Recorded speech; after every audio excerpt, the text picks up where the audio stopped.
जब शब्द समाप्त होते हैं तब मौन की गहराई में प्रेम की शांति बसी होती है। राधा यमुना के किनारे बैठी अपने दिल की धड़कनों को सिर्फ महसूस कर रही थीं।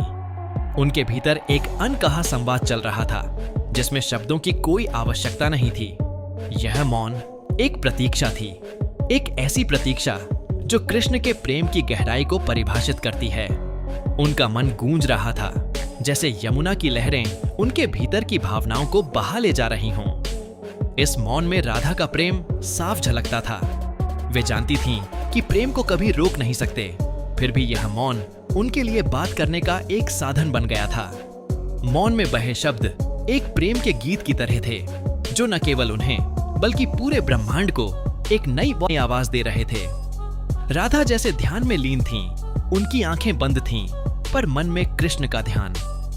वे जानती थीं कि शब्दों से कहीं अधिक गहरा उनका मौन था जो अदृश्य प्रेम की गूंज को आत्मसात कर रहा था।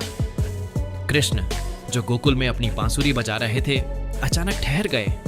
उनकी बांसुरी की धुन ने उस मौन को सुनने की चेष्टा की, पर वे समझ गए कि राधा ने कभी कुछ नहीं कहा था। उनकी चुप्पी में ऐसा प्रेम था जो हर शब्द से परे था। यह प्रेम एक गूढ़ता थी, एक रहस्य जो शब्दों की दुनिया से बाहर व्याप्त था। राधा का मौन सिर्फ एक अस्थायी स्थिति नहीं थी, बल्कि यह उनकी प्रेम की गहराई का संकेत था।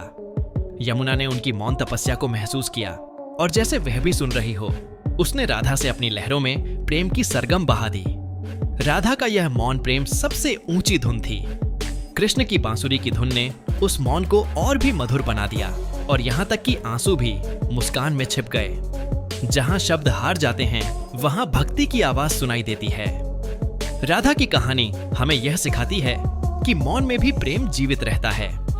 अगर आपको राधा की मौन तपस्या ने छू लिया है तो इस अनुभव को साझा करें, इस प्रेम की गहराई को समझें और अपने मन की भक्ति को व्यक्त करें।